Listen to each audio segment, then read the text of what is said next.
music as a vice and lyrics like a drug. Those who need advice on how to lift their spirit high enough to break out of the box they make of lives they know aren't good enough. Just because it's how it is don't mean it's how it has to be. This is what the uninspired testifiers fail to see. Jealousy results from being that which others failed to be, and if it means you're not with me, that honestly sounds fair to me. I do this for my father, who I've only seen from time to time in my dreams. I do this for you. I do this for my mother, who's finally clean, no longer a thing. I do this for you. I do this for my sister, my wife and my kids, cause they part of the team. I do this for all the naysayers and haters who made me one of the greatest. I know it kills you inside, that's why I do this for you. Do this for my mother, she'll be working for the summer. Do this for my father, cause these days I often wonder what my life would have been like if I was not adopted. To grow up in a home where I was treated like a problem. I don't know, it's just a guess. Your guess probably good as mine. Lucky that I grew up in a home that wanted me to shine. Lucky that I grew up around some mountains we were taught to climb. Without that inspiration, I don't think that this would be my life. Do this for my friends who scattered all across the country now. I'm out in Sweden walking back through life so I can write it down. Make a living off of sound, so crazy to say out loud. I'm the biggest thing since Travis Rice to come up out the town. Sorry, gotta stunt a little. Used to have my dreams belittled, but it's all a part of it. I know people's minds are fickle, lines between reality and dreams I blur like faded nights. Come up been so good for me, I wish that I could make it twice. I do this for my father, who I've only seen from time to time in my dreams. I do this for you. I do this for my mother, who's finally clean, no longer a thing. I do this for you. I do this for my sister, my wife and my kids, cause they part of the team. I do this for all the naysayers and haters who made me one of the greatest. I know it kills you inside, that's why I do this for you. Hey, yo, shout out to my pops, man. I do this for you. I'm doing what I can today, guys. Apologize. Been a little hectic over here. Yeah, my eyeball's bugging me. For anybody who's wondering, I have like a sty on my eye. Everybody keeps saying Ray Rice punched me or somebody punched me. Nobody struck me, bro. I woke up with this sty, and it's been bugging me. Sorry, the beautiful Kim Jones is pouring me a drink right now for the show. Hey, it's 5 o'clock. We're going to talk football. I'm going to try to do one of these every other day. I don't know if I can do one every single day, but we're going to do a different position group every other day. Currently doing running backs. That's today's episode. Thank you for being here. We did quarterbacks yesterday or 2 days ago. Shout out to the MVPs. We got the national championships game right. Both of them. I chose the over in the Michigan-Alabama game. I said it would hit the over, and it did. Shout out to overtime. And then I chose Washington to win outright, money line, the spread. It doesn't matter. I just felt like Washington being an underdog was straight disrespect to the Heisman Trophy winner, right? Michael Penix Jr. being robbed of the Heisman is simply because East Coast voters don't want to stay up late and watch Michael Penix Jr. That is the best quarterback in America. They should wait till the end of these games. They should wait to see what the season unfolds. There's no way a West Coast guy should be getting robbed of the Heisman because of your bedtime. That just shouldn't happen.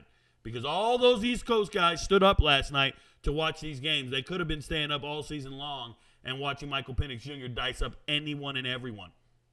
That also tells me that Oregon is probably one of the best 4 teams in America. They just had to play Washington twice. That's all there is to it.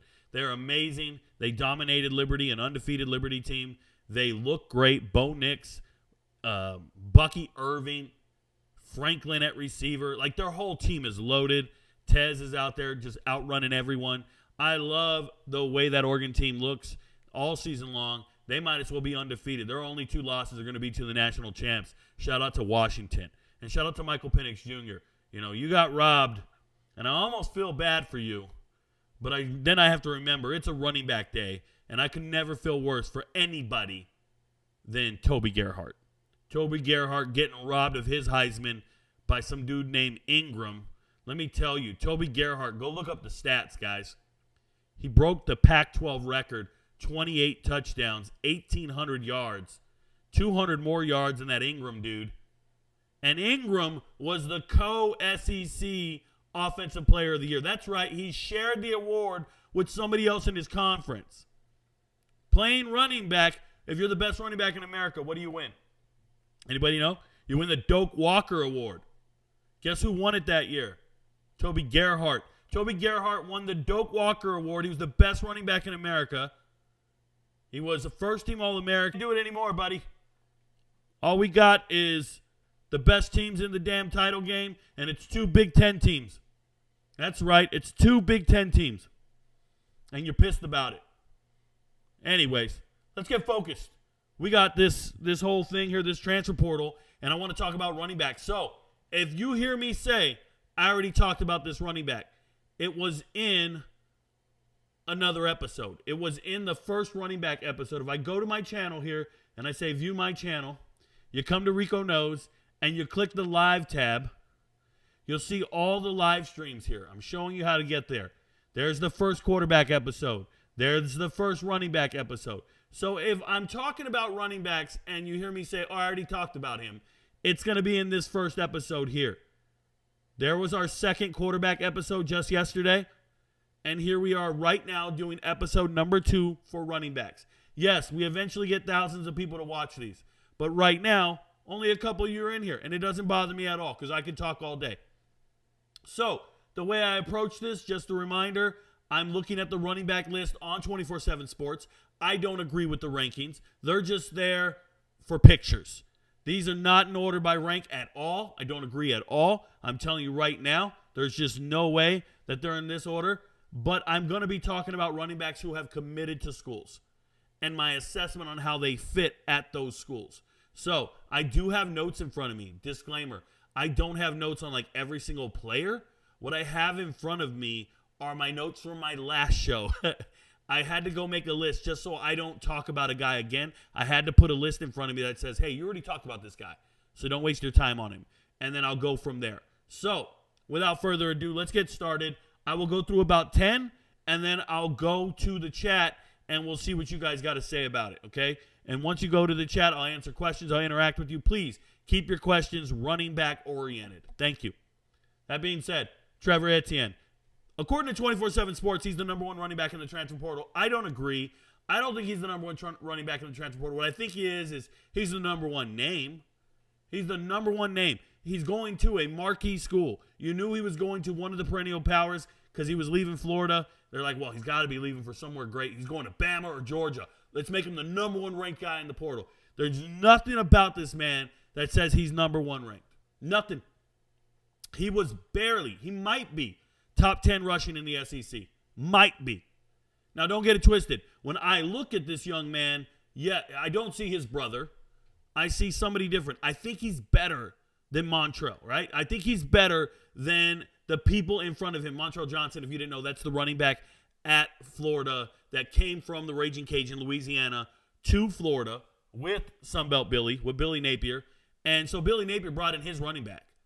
And he's been giving him a share of the carries. Now, who's the leading rusher on that team? Montrell Johnson.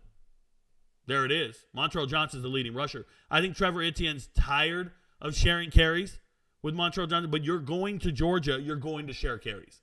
There is no other way around it. Okay? Now, Georgia just had both their running backs, Milton and Edwards, declare for the NFL draft. The cupboard's not bare at Georgia. They have amazing running backs, but they're really young. When I say amazing running backs, I'm not talking about Branson Robinson. I'm not talking about the clickbait. Oh, look how much he squats. Look at his thighs. Look at him run. That guy don't mean shit to me. Roderick Robinson. That's the real running back. If you saw Roderick Robinson in the bowl game and you've been paying attention to Lincoln San Diego, and you know who Roderick Robinson is, that's the truth. I think that's the future of running back at Georgia. Of course, you're going to give Trevor Etienne his carries. But Roderick Robinson is no punk. Neither is Nate Frazier. And I want to tell you guys something. If you ever want to watch a really exciting huddle film, turn on Nate Frazier's huddle tape. Turn it on. He's a running back. I don't know if he's 4 or 5 stars. I don't give a shit how many stars these kids are. Running back, modern day, pops on tape. Gone. Just looks amazing. So when I look at Trevor Etienne, and I'm going to just say this, him and Montrell Johnson, they don't really move me, bro. Like, for me, what if they're both mid? Their yards put them mid. Their yards have them mid in the SEC. Nothing remarkable about them. So why are we anointing them the way we are? Why are we pretending like he just gained a star coming out of high school? This is a 3-star kid. He did nothing at Florida to warrant a 4th star. Nothing. What are we talking about? 700 yards rushing? In the SEC, 700 yards rushing Good enough for about 10th? Why are we being told he's one of the best running backs or the best running back in the portal? That's absurd, bro. The same thing with Raleek Brown, though. Raleek Brown, right underneath him. Now, I haven't talked about him in depth, but I'm going to tell you, Raleek Brown, superstar running back coming out of modern day. Looks a lot like Nate Frazier.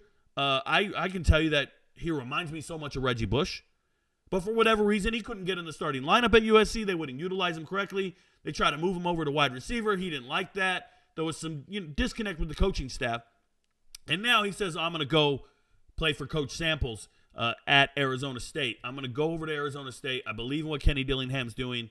I want to be over there. It's going to be a 1-2 punch, right? You got Scattaboo there. Cameron Scattaboo's just a bowling ball of a guy.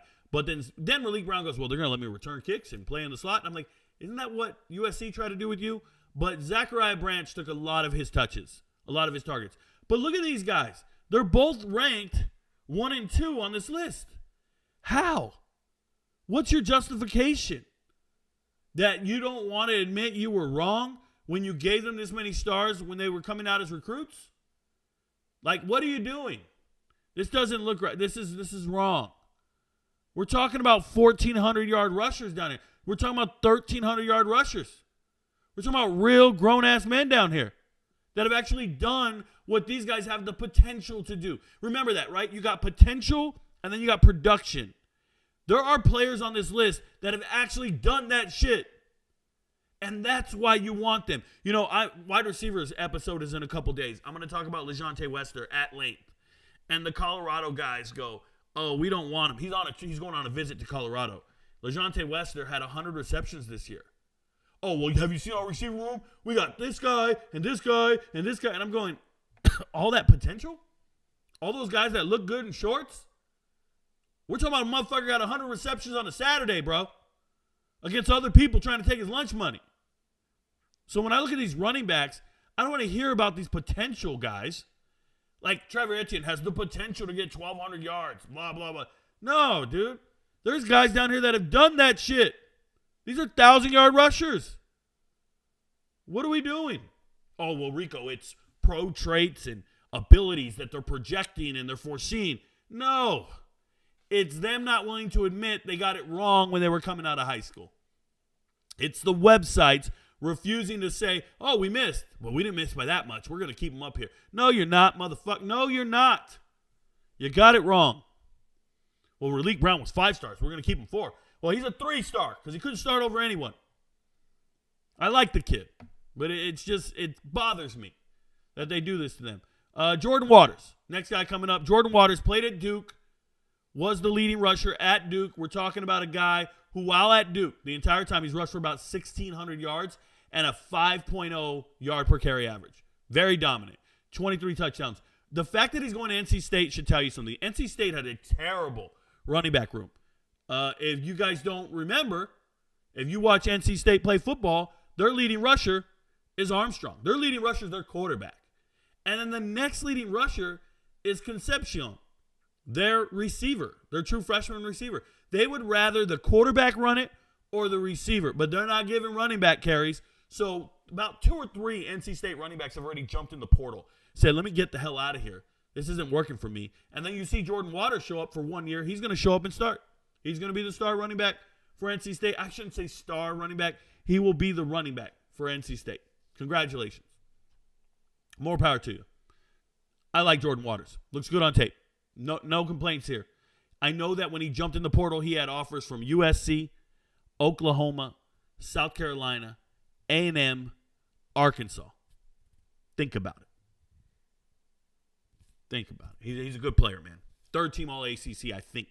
Pretty sure. I'm not wrong when I give out shit like that. Raheem Sanders. Raheem Rocket Sanders. This is a guy everybody talks about. I talked about him in episode 1, so I won't be talking about him here. Marcus Carroll. Talked about him in episode 1. Won't be talking about him here. Love him. Think he's NFL caliber all day. Chip Trayanum.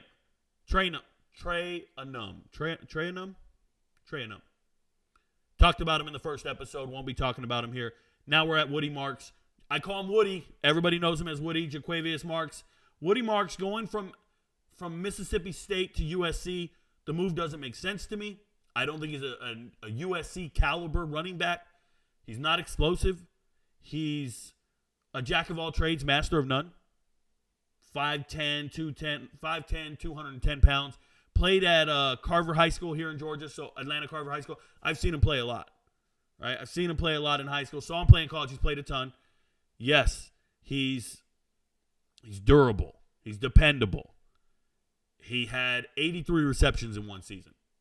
Yeah, shout out to Mike Leach. This guy had 83 receptions in one season, over 500 yards receiving, and he did some kickoff returns. He does all kinds of stuff, but he doesn't do anything exceptionally well. I think he's just willing to do the things where Leek Brown wouldn't do, right? That's what it really comes down to. But USC had some success in getting an SEC transfer running back last year, and I would imagine they're trying to duplicate something like that. It doesn't move me. I think it's a bad fit, but more power to you, Lincoln Riley. You're trying to do something. That's it. I don't know. There were so many other running backs to choose from. And maybe they like the running backs on their roster too. But this is not the move. This one, 0 on the Richter scale for me. Not really feeling it. Sam Franklin, UT Martin to Oklahoma, already talked about it. Go to episode 1 if you want to learn about it. Mario Anderson, double checking my notes here, have not talked about him. This is super exciting for me.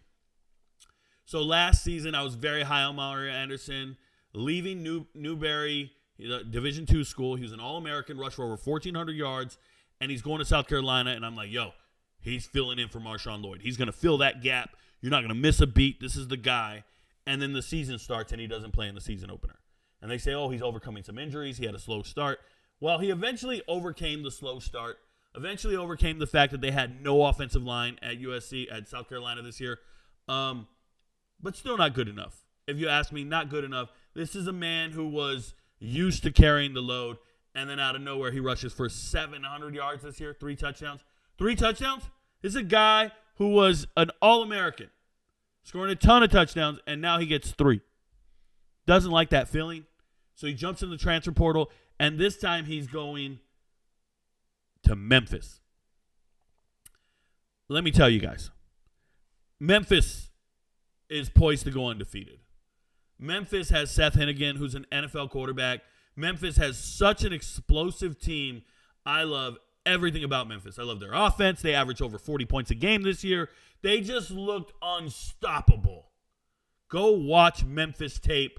It's exciting to watch Memphis. Ask the MVPs how exciting it is to watch Memphis. This weekend, we had to pick a bowl game, and Memphis was playing Iowa State. And all the experts in Vegas and everybody said Memphis isn't going to score more than 23 points. I started screaming. I got a video of this stuff. I'm screaming, and I'm telling the MVPs, bet this. Go take out your mortgage. This is going to happen. They're going to score 35 points. There's no way they score under 35 points. They ended up scoring 36 points, to be exact. I just knew Seth Hennigan and them boys were untouchable. Jameer Blankumsey, Rock Taylor. They even have Cam Sutton. They even have Sutton at running back. Sutton Smith? Sutton. He can make you miss in a phone booth. And obviously, they need a new running back. Blake Watson's going to leave, the ODU transfer. Blake Watson's out of eligibility. He's going to the NFL. So now they need a new running back, and they got one. Mario Anderson in that Memphis offense, it's just super exciting. I'm so excited to watch Memphis next year. Look, I'm not a fan of any university. I don't care about your colors. I don't care where you're located. I'm a fan of players and coaches. And they could move around, and I'm going to stay a fan of those players and coaches. That's why I follow these players' journeys from high school through college, because I'm a fan of them individually. I don't give a shit what jersey you're wearing. That being said, like I'm a Nate Frazier fan. I'm a, Roderick Robinson fan because I liked their high school tape and I liked everything they stood for. The fact they go to Georgia doesn't make me a Georgia fan. And anybody who thinks I hate Georgia, you got it wrong. I dislike the lack of accountability by the university. The players are great. Love the players, at least the ones who don't break the law. Please understand my stance and my point of view. So when I look at these players, Mario Anderson and Memphis will be on every single time. I will be watching all of Memphis games next year. I think they go undefeated. I think they end up in the playoffs. I think Memphis, and if they don't, it's just going to be exciting to watch. Don't care. They're great to watch. Just like Texas State this year, just like Liberty this year, Colorado. It is a fun brand of football to watch. Please believe in Memphis and watch them next year. They're real.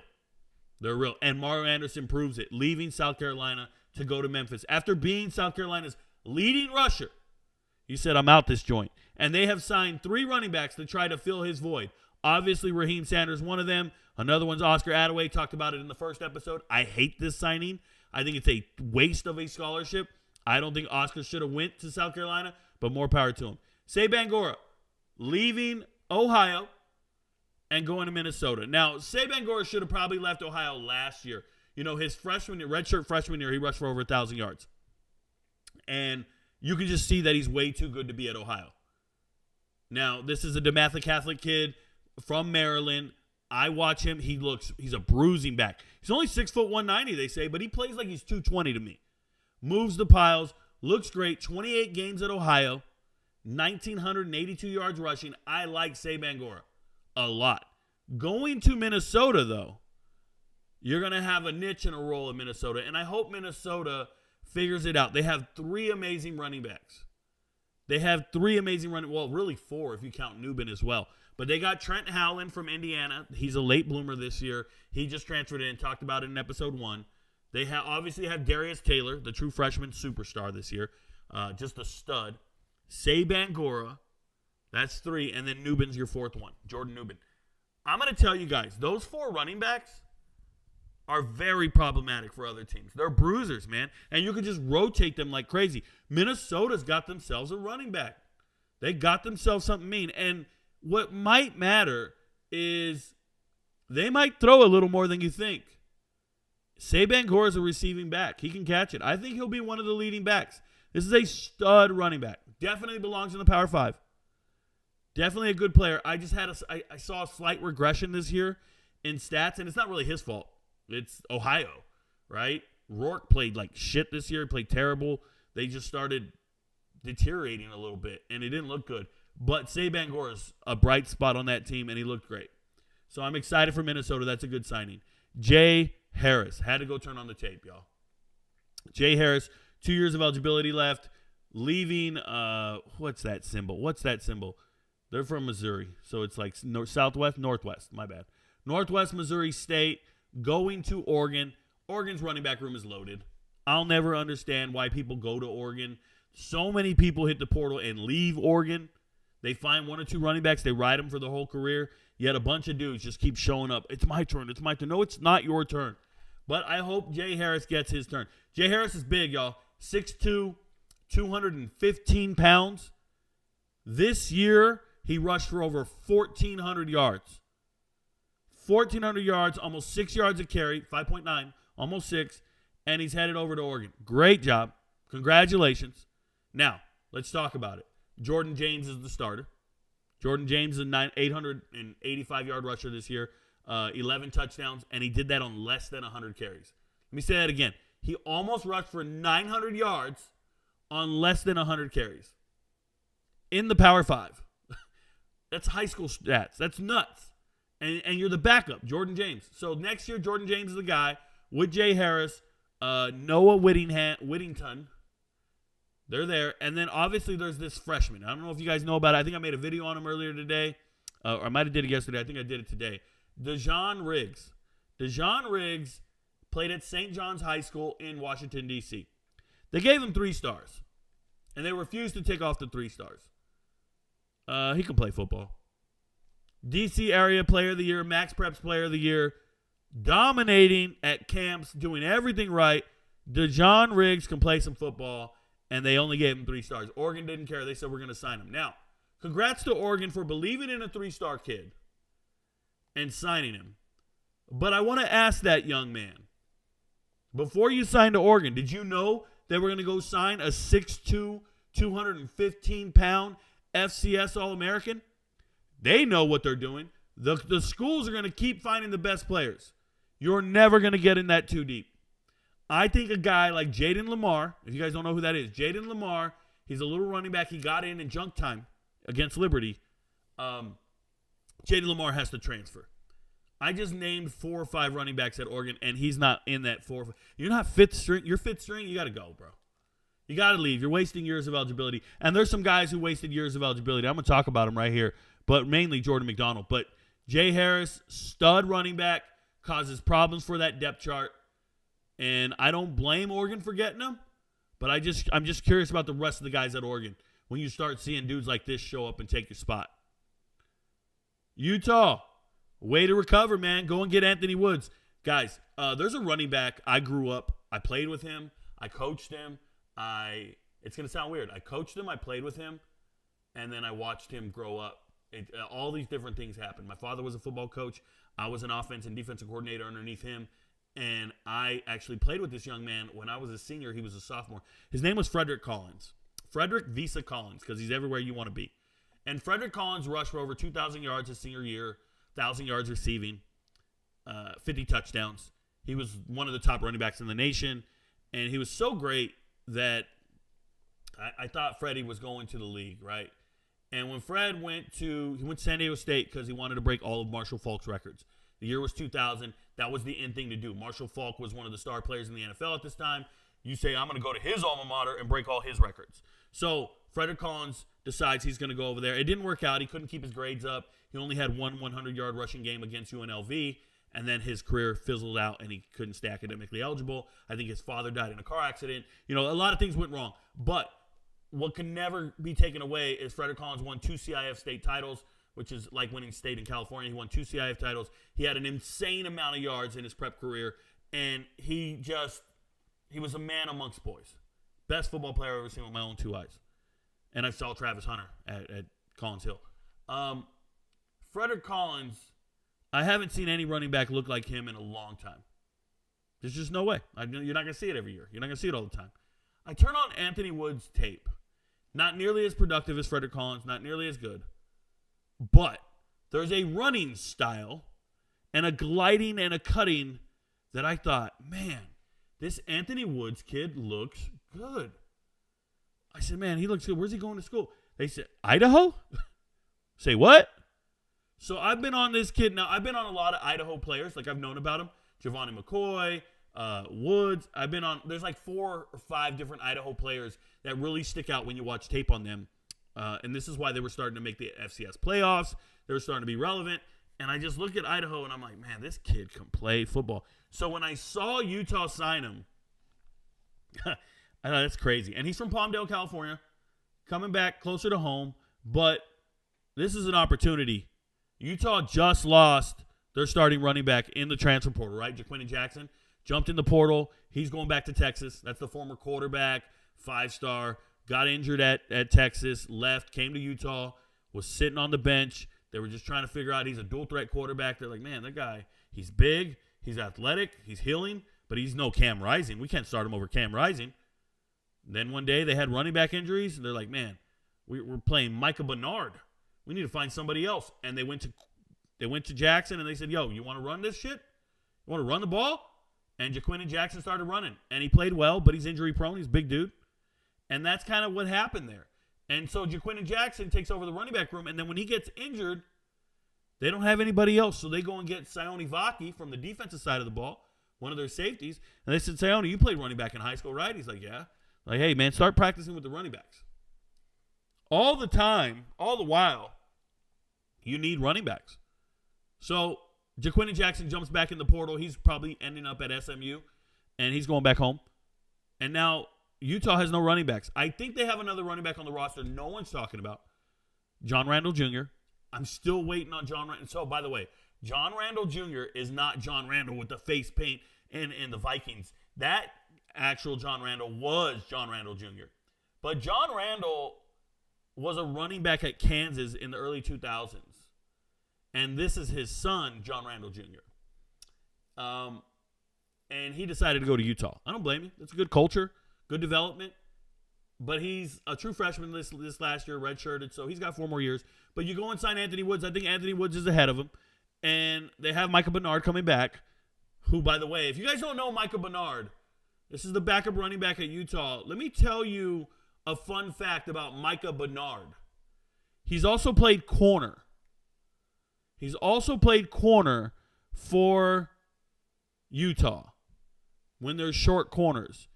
And remember the Rose Bowl 2 years ago when JSN had over 300 yards receiving or something like that? And everybody said, oh, JSN's the greatest receiver who ever lived. Look what he just did. Yeah, he did that all against Micah Bernard, the backup running back. Micah Bernard, for that bowl game, had to move over to corner because they didn't have enough corners healthy. You had Clark Phillips III on the other side of the field, and you had Micah Bernard. And JSN lined up against Micah Bernard, a backup running back, and lit him up for 300 yards. And everybody at ESPN just started talking about JSN. And I go, what are you talking about? He just did this on a backup running back. It's nuts. And then the transfer portal opened last year. Micah Bernard jumped in it, tried to leave, came back to school. So the running back room at Utah is a mess. And I think Anthony Woods brings stability to it. And I think he's a hell of a football player, guys. I think he's a future star. 5'11", 185. I think Anthony Woods, if given the opportunity, is a future star. Love his gliding style of running. I like it. Like it.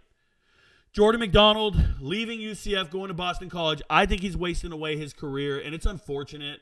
Jordan McDonald in high school, saw him play a lot here in Georgia. Obviously, I live in Georgia right now, so I watch every Georgia high school football game I can. I follow the entire state. I know all the best players in the state.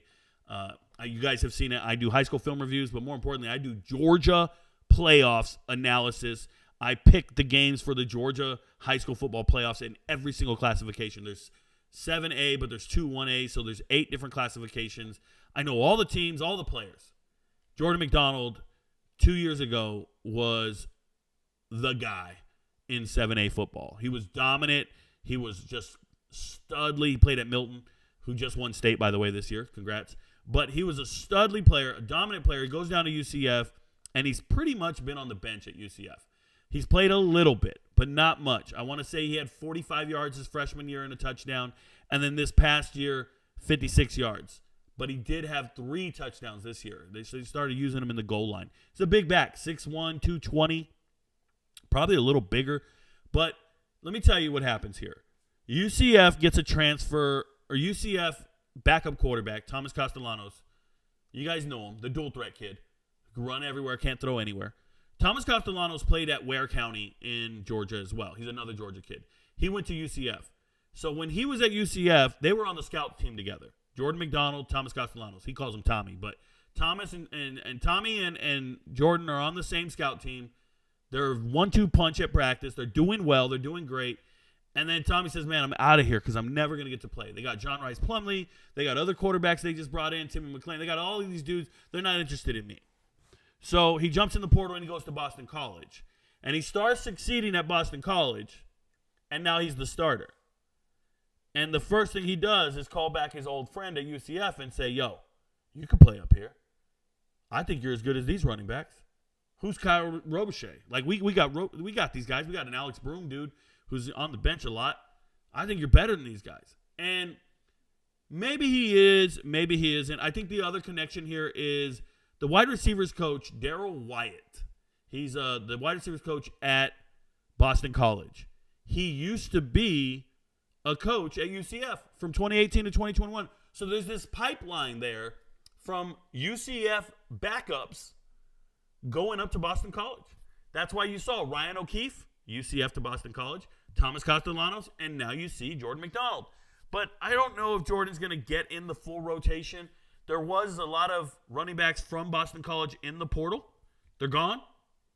You saw Cam Barfield jump in. I'll be talking about him at some point when he commits to a school.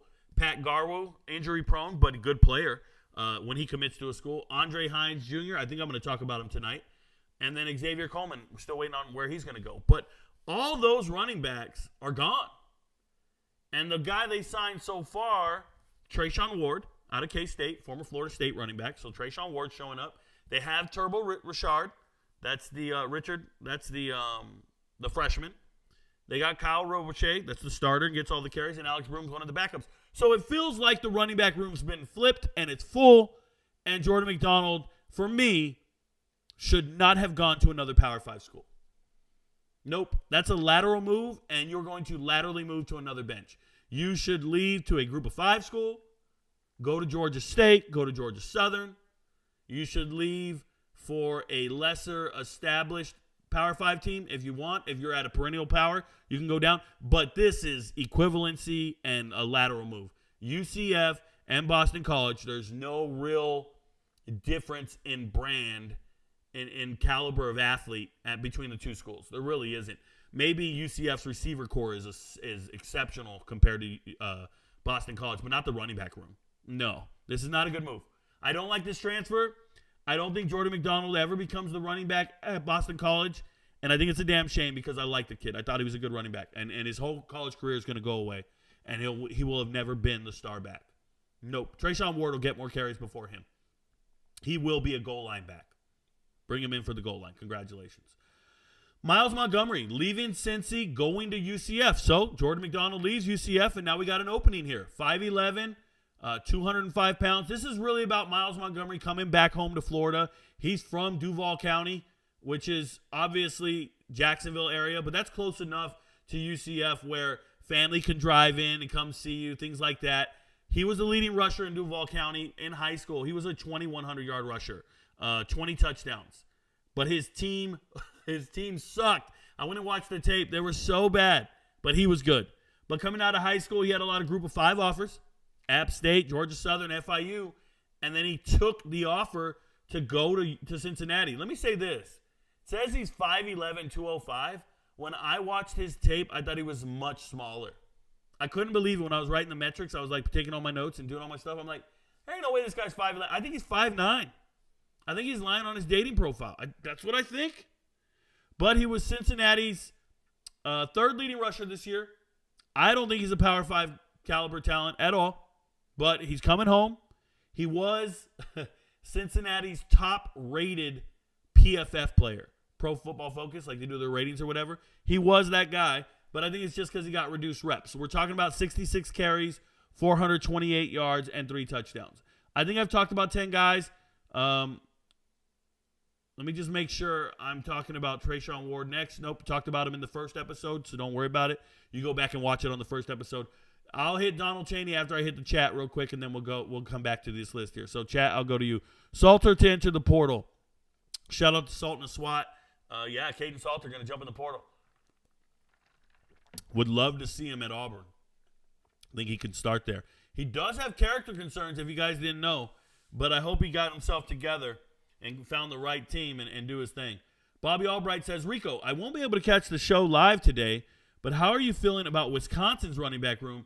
Looks like it will be Malusi, Walker, Aker, Dupree, and Jones competing in the spring. So I'm going to be talking about Walker, and I'm going to tell you that there's really no competition. I think everybody already knows their role. But I'd be surprised if Aker, Dupree, and Jones all stuck around with Walker's addition. So that's how I feel. I'll be talking about it here in a few. But other than that, the room looks fine.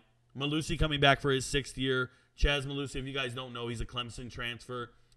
Played well this year until he broke his leg, and he's been gone all season. Very good player. I like him. Obviously, Tawee Walker, I'll talk about him in a few.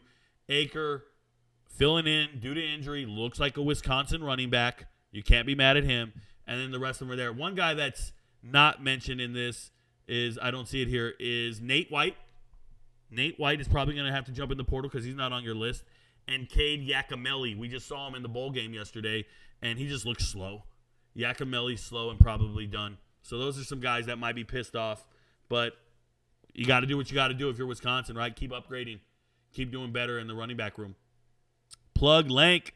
Hey, I'm going to let these naysayers know. What up, Lawrence Collins? I'm linking everybody. I just look at him and say, Lank, please, man. I'm not sweating nobody. Shout out to Lawrence Collins. Always here every night. I appreciate you, man. Hey, Rico, are you surprised that Devin Neal decided to stick around at Kansas?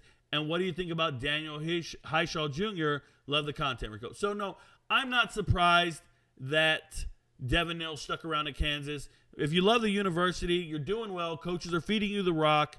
You've pushed a lot of other people in the transfer portal because you're so great and dominant. There's no reason to be surprised. Congratulations. Come on back. It's a good atmosphere. It's a good coach. Leopold and them boys are doing great things, and they keep upgrading the talent at Kansas. I like it. Come on back. Hirshaw, no thoughts. If you say, what are my thoughts? Is that what you wrote? What do you think? Yeah, I don't. He's fine. He's a good player. I don't really put much effort into it other than that. He's a good player. Hey, Rico, where would you personally rank Marcus Carroll? Thoughts on Nate Noel visiting Missouri, and would you think he'd be good compliment back to Carroll Jr.? I like Marcus Carroll a lot. I think Marcus Carroll's an Emmitt Smith type running back. I think he's very durable. You can feed him the rock. And the way I judge a running back to some extent is who did you put on the bench? Like, who are you not allowing to see the field? And when I tell you guys, the running backs at Georgia State are great.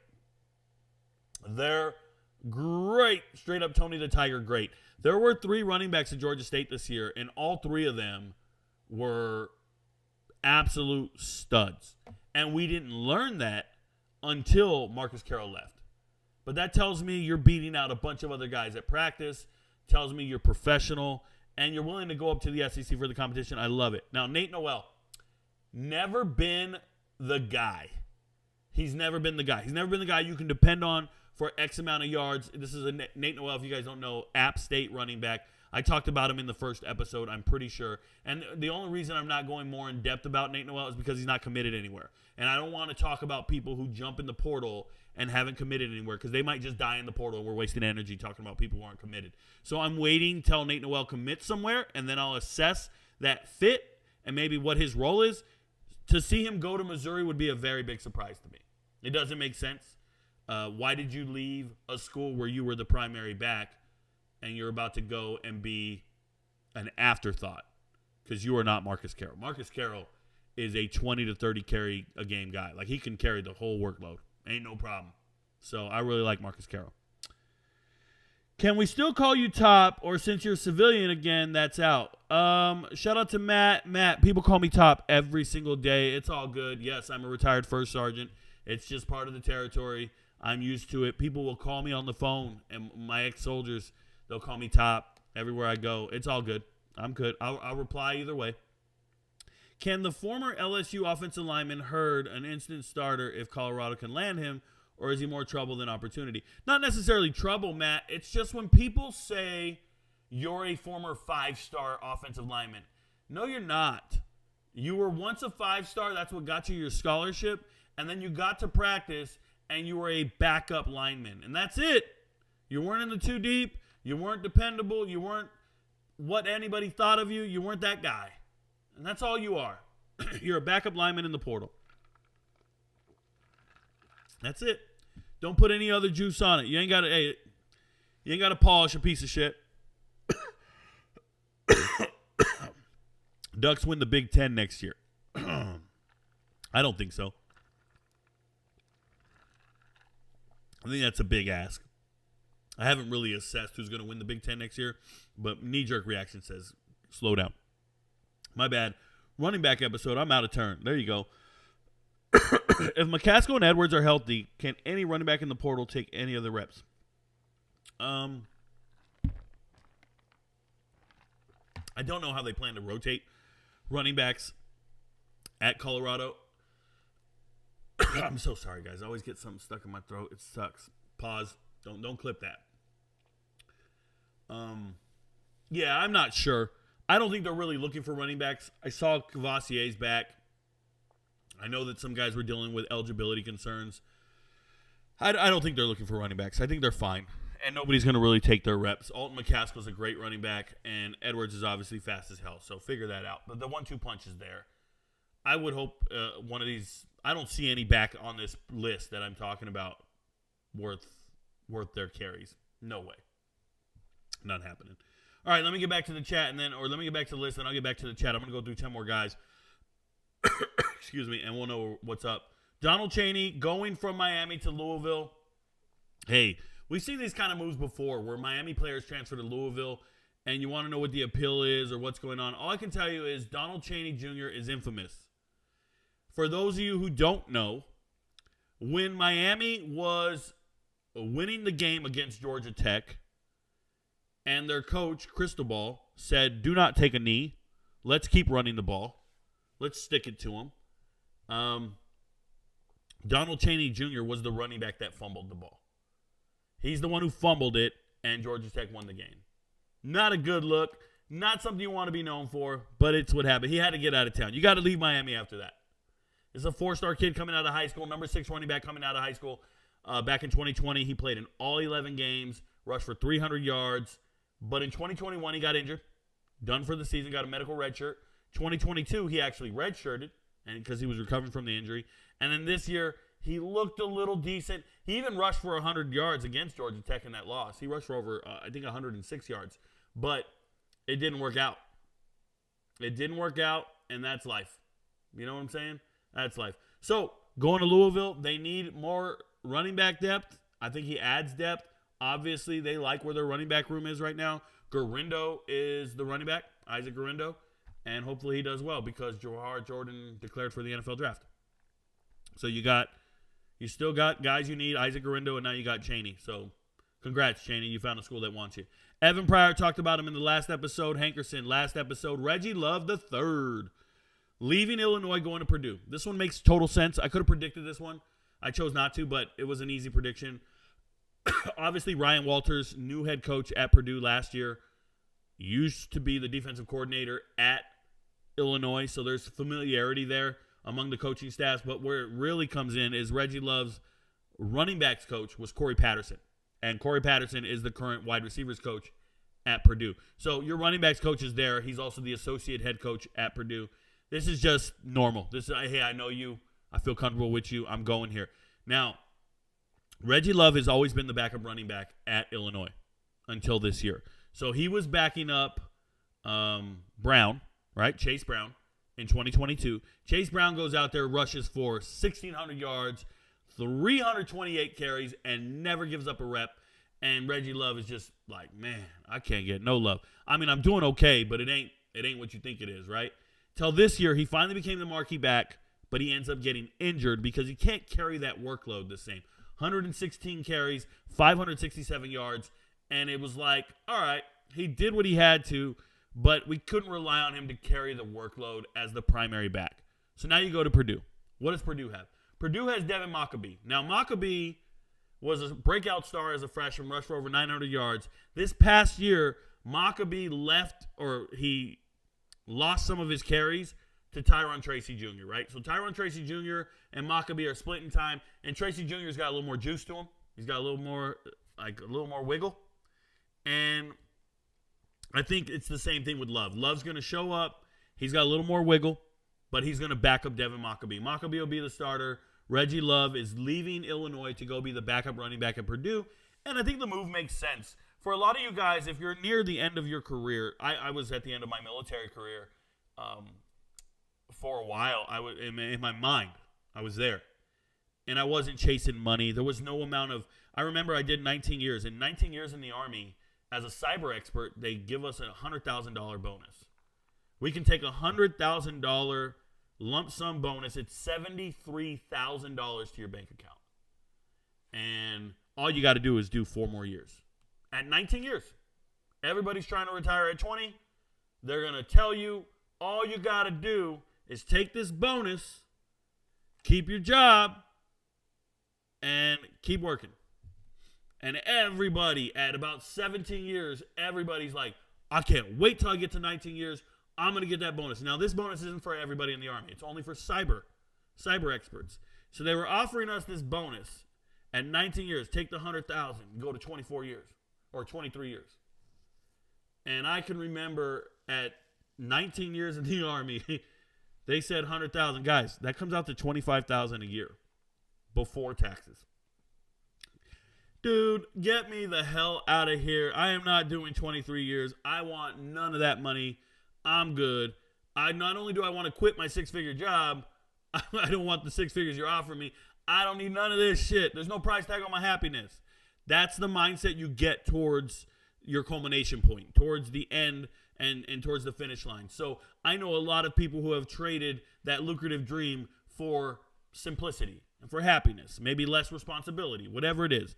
So I retired. I said, nope, good riddance, I'm out. I'm retiring, dropping it, boom. And they try to get me to change my mind, stick around, think about it.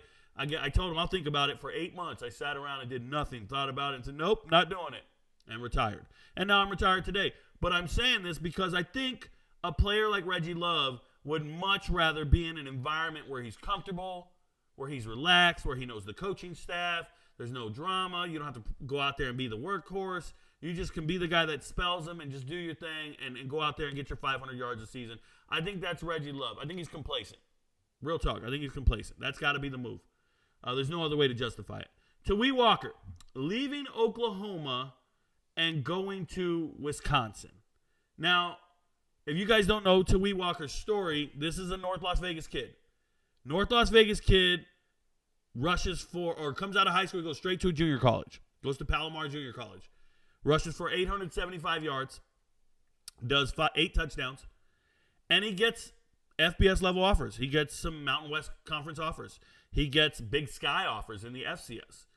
And he turns all that down because DeMarco Murray said, come to Oklahoma and we can use you. You'll be in the rotation. And the minute you're in the rotation, we'll get you a scholarship. Right now, we don't have any available, so you got to take a preferred walk-on. I just want to tell all the young men out there watching this show, if you're a college player and a coach tells you, come be a preferred walk-on, we don't have any scholarships available right now, they're never going to have one available for you. Don't believe them. Just assume you're going to pay for school the whole time if you're a preferred walk-on. You're never going to earn that scholarship. They're doing you dirty, man. They don't really want you. And Oklahoma never put Tawee Walker on scholarship. And he was there for 2 years, and he actually played. And he's actually a good running back. They never put him on scholarship. It's a cold move, man. It's a cold world. They lied to him. And so he jumps in the portal. He hears from 70 teams. You heard me. 70 programs. 70. 7 with the 0? Yeah. 7. 7 teams. And he decides, I'm going to go visit Wisconsin. Goes to Wisconsin. They explain to him, hey, we have Malusi coming back. We're losing Braylon Allen. He just declared for the draft. He thinks he's a replacement for Braylon Allen. Remember this. Tawee Walker, in his mind, he's the greatest running back in the world. And there's nobody that can tell him otherwise. He's only 5'9", 216 pounds. But in his mind, he's the guy. So I hope he plays well. I hope he carries the workload. Congratulations on getting a scholarship. That's a big deal. But shout out to Tawee Walker. Let's see what he does. Hopefully Wisconsin, they went pretty thin at running back. If you guys don't remember, I was naming all these running backs. Braylon Allen, star running back for them. Their backup running back was Isaac Garindo, and he transferred to Louisville. Their other running back was Ches Malusi. He got injured. So at some point, they just had to start Aker, and Aker is not of the same caliber as these other guys. Oh, by the way, Reggie Love, another reason he left was because of Keegan Fagan. So when Reggie Love got hurt, they started this freshman, and he looks like Henry. He looks like Derrick Henry. He's 6'3", 250 pounds. The behemoth of a running back. And now Illinois has this monster running back, and that's why it was easier for Reggie Love to leave, and nobody really cared, by the way. You're losing your starting running back? Well, we found another dude while you were hurt, and he's a monster. But I digress. I'm sorry for that thought. I'm thinking about all these players. Little scat back, little short dude. And speaking of short, we get to Desmond Reed. Now, full confession. Everybody knows this about me. I watch every single FBS level team. And I watch every game from every FBS team. I watch as many as I can during the season. I watch football 24/7 during the season. And then in the offseason, I go back and I focus on each conference every single day. And I focus on each team and I go back and watch their replays. I have the videos, their games saved on ESPN Plus, YouTube TV, and I find everything I can. And I watch every bit of film I can on FBS level teams. What I'm trying to tell you guys is I don't know every single FCS player. I don't have the time. So I wait. I wait for the playoffs. I wait for FCS teams or players to transfer to FBS level schools. And then I go study them. And then I'll go back and watch film on that individual player. So in this case, we have Desmond Reed here. He's leaving Western Carolina, and he's headed to Pitt.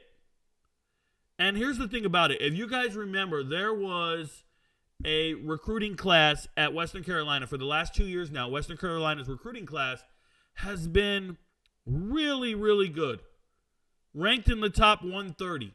What I mean is, there are 130 FBS level teams, and then or 133, and then there's FCS teams. And for whatever reason, Western Carolina and the Fighting Camels of Campbell, they're all ranked above a lot of Group of 5 teams. They got better recruiting classes than a lot of these guys. And part of that is they get these 3-star recruits. They get these studs. And Desmond Reed is one of these guys who had no business at Western Carolina.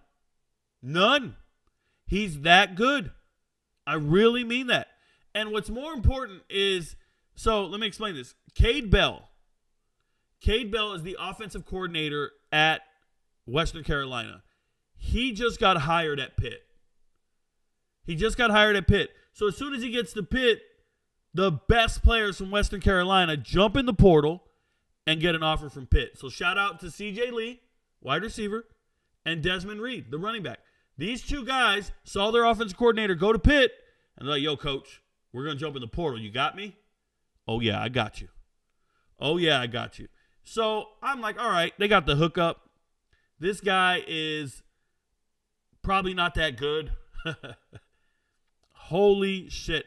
Today, I'm doing my research. I'm going down the list, and I get to Desmond Reed, and I'm like, I got to watch film on this guy. So I'm pulling it up on the monitor over here. I got a bunch of monitors in front of me. I'm doing all my work. And I turn on the tape for Desmond Reed, and I say, holy shit. And this is high school tape.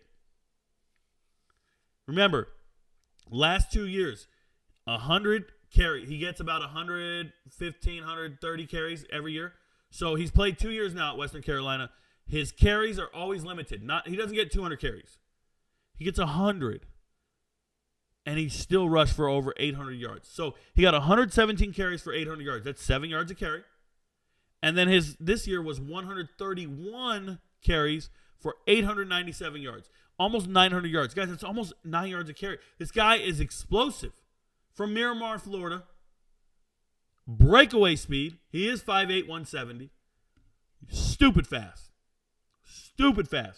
I thought it was pretty incredible. He jumped in the portal to go with his offensive coordinator.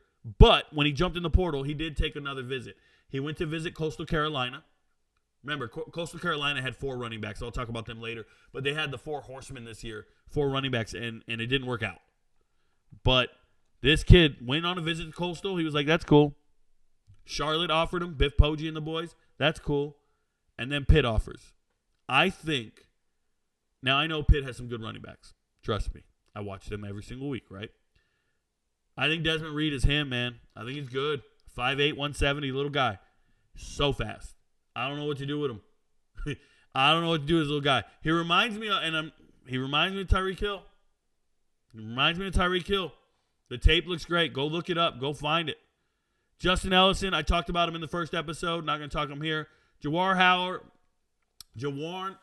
Howell leaving South Carolina State. Another guy I had to watch tape on today. And he's going to South Carolina. Now, for me, this is probably a dream come true for him, wanting to play in Power 5 football. You go for 1 year down to the MEAC, and you play in the MEAC. He's all-American FCS, all MEAC, whatever. 800 yards rushing on 100 carries. That's 8 yards a carry. Okay. He did put up 283 yards against Howard. Watch the whole game. Obviously, Howard was in the Celebration Bowl. So, it's a good team. Here's what I think. I think that he's wasting his time going to South Carolina. Obviously, they got Rocket, Raheem Morris, right? So they got the Rocket up here. I'm sorry, Raheem Morris. Raheem Sanders. They got the Rocket, and they got Oscar Attaway. I don't necessarily know how many carries Howell's going to get. I don't know. They just add 3 running backs in one cycle. It's like these kids aren't looking at each other. You're not looking at the depth chart and saying, oh, man, you're coming. Oh, you're coming. Oh, where am I going to get carries? Because you were just the starting running back at your previous school. You were the star running back. Obviously, Raheem Sanders, star running back at Arkansas. And then Oscar Attaway, you were a backup running back at North Texas. This is a backup running back at North Texas. He wasn't the starter. He's not even the best one. He looked terrible on tape compared to the starter. I talk about it in episode 1 a lot. So I don't want to go over it over and over and over. But he's no Adehi. I don't know what South Carolina's doing. But they signed the kid. Congratulations. They're looking for FCS players because they're on a budget. Whatever. LSU. Armani Godwin leaving LSU, going to UAB. I like this move, y'all. I like this move for UAB. Shout out to Trent Dilfer and his team. This is a young man, 5'8", 200 pounds, from Trussville, Alabama. Hewitt Trussville, right? Sub 11 second 100 meters. He's fast. But his junior year in high school, he tore his ACL and MCL. So he was injured. 2020, he's committed to Auburn. This is COVID, but he's committed to Auburn. And then he flips to LSU. Got to find a landing spot. No carries at LSU. And in his first year, I want to say this year, no carries. But here's what I'll say. 2021, he had some carries. He was in the rotation, 16 carries, 65 yards. 2022 is when he became the starter. 45 carries, 267 yards, and 5 touchdowns. Then he gets hurt. And the minute he got hurt, he never got back in the rotation. I think he's a starting caliber running back. And that's saying something because UAB has some great running backs. UAB, you guys remember Dwayne McBride, second in the country in 1,800 yards rushing. But their backup running back, Jermaine Brown Jr., Skull, that's his nickname, Skull. So good. 900 yards rushing. And then this year he had to split time with Isaiah Jacobs. You guys know his older brother, Josh Jacobs. Josh Jacobs' younger brother is Isaiah Jacobs, plays at UAB. And Josh Jacobs' little brother, Isaiah Jacobs, is a stud player. And he splits time with Jermaine Brown Jr. And Jermaine Brown Jr., for me, Skull, is the ultimate professional. He is the guy I would want on my team. I think he's NFL caliber. And unfortunately, I got some messages. Are you okay, sweetie? I got some messages from UAB football players telling me, Rico, that guy's he's not our locker room. He's not our guy. Babe, are you okay? Okay. That guy's not a good locker room guy. And I said, what? He said, yay, we're just letting you know. Isaiah Jacobs not a good locker room guy. I said, okay. I didn't make a video on it, but I annotated. I just think it's unfortunate that they found guys who weren't good for their locker room. I hope Armani Goodwin going down to UAB, getting closer to home, playing in front of his home team, his home crowd, and I hope he recovers from his injuries and he gets an opportunity to be that marquee back. I like it. I already talked about it. They repeated the list, but we'll go. Tyson Lawton leaving JMU, going to Indiana, following his coach. You guys know Tyson Lawton. He was the second leading rusher at JMU this year. More power to him. He's their goal line back. He's the guy who punches it in and scores. If you didn't know, their starter, last name Black, he's coming up. He's lower down on the list. But Black didn't do any. I think he might have scored 1 touchdown all season. Lawton scored all the touchdowns. And Lawton, for me, he had a terrible injury back in 2022, but he's a transfer from Stony Brook, New York. He was a 1,000-yard rusher back in 2021. So he can do everything that you're looking for. But it's just one of those things where he looks a little slow. New York kid. By the way, you played high school ball in New York, your tape is trash. I'm saying this for everybody. I watch tape on all these players, and when I get to their high school huddle film, if it's in New York, the angles are all wrong because they don't have the right stadiums. They're always crammed. They found a field in between a bunch of buildings. Like, it's just not good. It's hard to evaluate New York players' tape. That's all I'm saying. But he looked durable. I just thought he was slower than I like him to be. He looks slower than I'd like him to be. That's what I'll say. Jordan Simmons, former Georgia kid. Love him.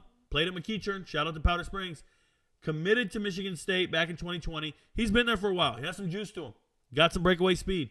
I think he's going to do really well in the MAC. I'm letting you know now he's going to do well in the MAC. This season, Jordan Simmons, 34. He's played 34 games for Michigan State, but 520 yards. But this season, during the bye week, he just left the team. He just said, hey, guys, I'm out of here. He knew he was going to leave. So he just said, hey, I'm going to enter the portal. Coach has already been fired.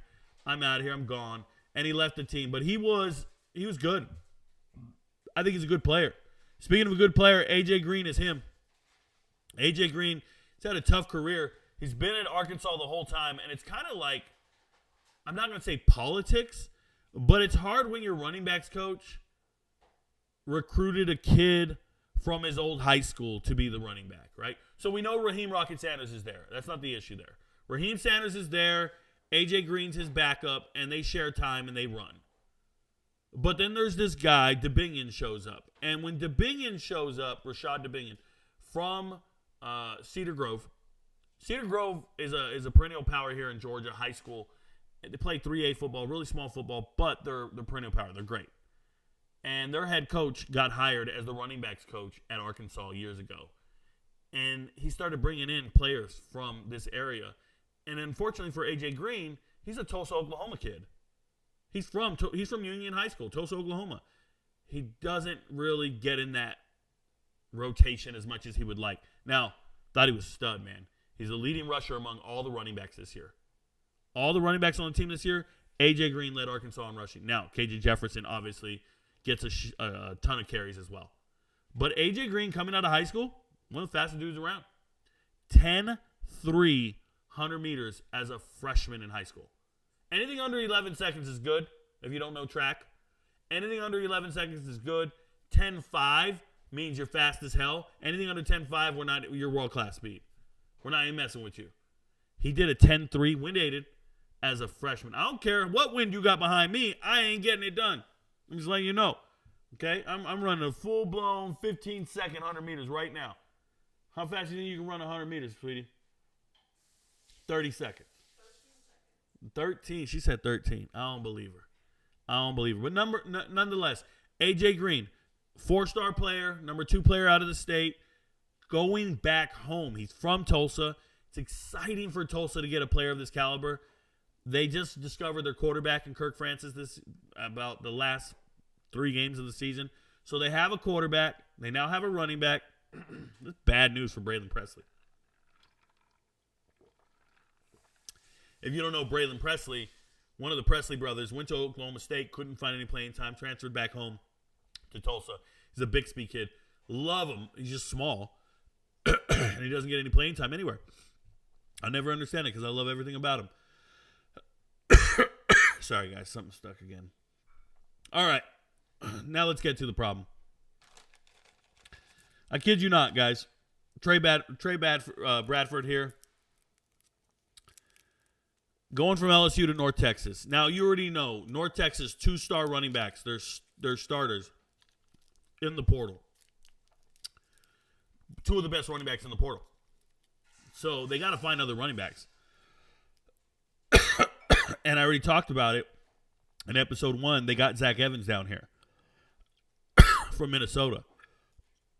But here's Trey Bradford. And my goodness, y'all. If you want to see, you know what? I'm going to show it to you guys. Screw that. I'm going to show it to you guys. Look at this kid's high school tape. Let's look at the highlights. Let me see all videos. Let's go find his highlights. Let's go find his junior season highlights. Tell me what you see when you see it on tape. Let me know if I'm exaggerating. Let me turn that down. I don't want any copyright violations. But let's watch this tape together. And you guys tell me what you see from this amazing running back right here. He's got a great combination of speed and size that can't be matched. But watch him. Just watch him. He points at that guy. That's why they threw a flag. He pointed at him. Let's watch him again. Showtime.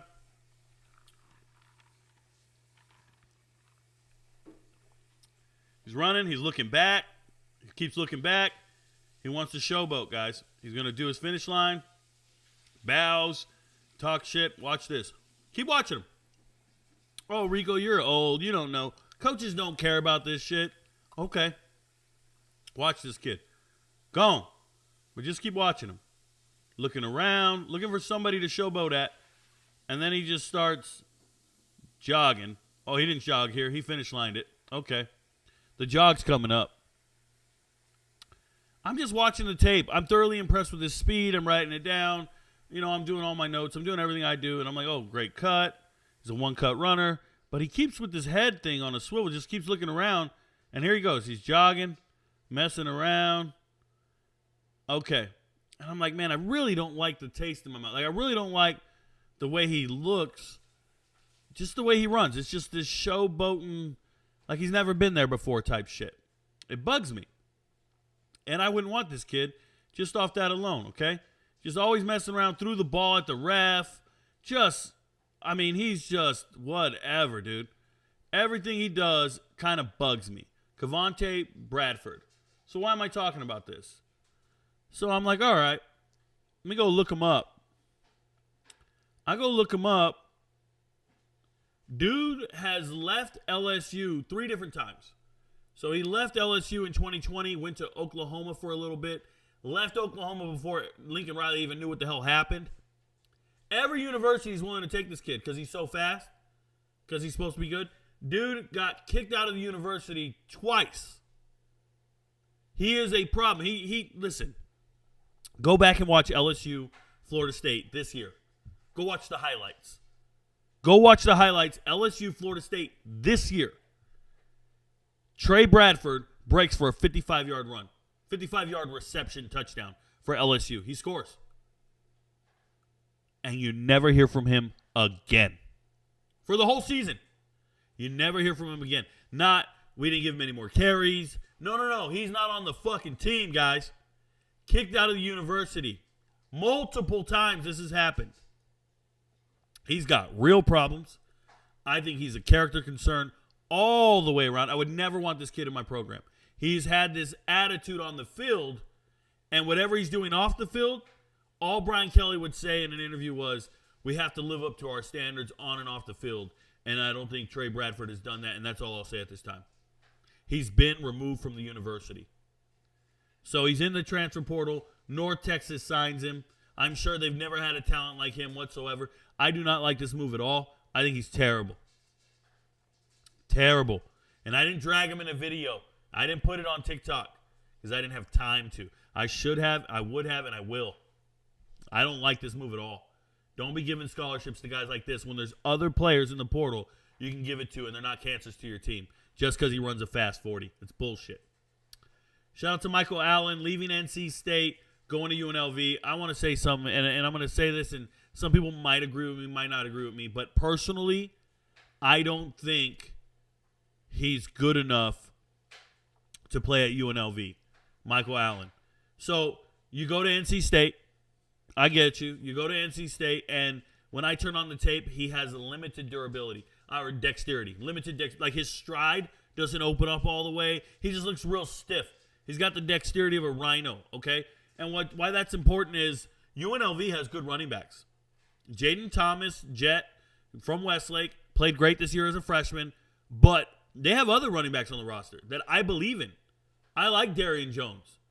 I looked at his tape. He's from the Kansas City area. Like, there's good players on that team that haven't played yet. So, I don't think Michael Allen's an upgrade. They signed him because he's from a Power 5 school. They're giving him an opportunity. I do not see it, guys. Not at all. Played as a true freshman. 7 carries a game-ish. And then this year, he didn't get it done. He kind of fell off. Remember, NC State running backs are terrible. They're so bad, they moved a wide receiver, true freshman wide receiver, to be at running back. They let Armstrong carry it every single down. No running backs in the rotation we're talking about. None. This guy's getting 20 yards at most. So I don't think Michael Allen can play at UNLV. That's my assessment. And I could be wrong, but I don't think I am. Last year, there was a kid who transferred to UNLV, and I told everybody, I don't think this kid can play there. And he transferred in the spring cycle. After spring football, he transferred out. And I was right. I'm not saying Michael Allen's going to leave in the spring, but I don't think he'll be in the 2 deep next year. And he'll regret this move. How about them apples? That's how I feel. Micah Kelly, he ain't going to regret this one. Micah Kelly leaving Toledo, going to Samford. Congratulations. He's from Mississippi. Here's what I'll say about Mississippi players. When you watch their high school tape, they look fast, They look big. They look strong. And then you got to remind yourself, you're looking at Mississippi high school tape. And what I mean by that is there are all-state Mississippi kids that can't play at the FBS level. They just can't. They're FCS caliber players. But they look good because there's so many small schools in Mississippi. There's so many small high schools, not any good.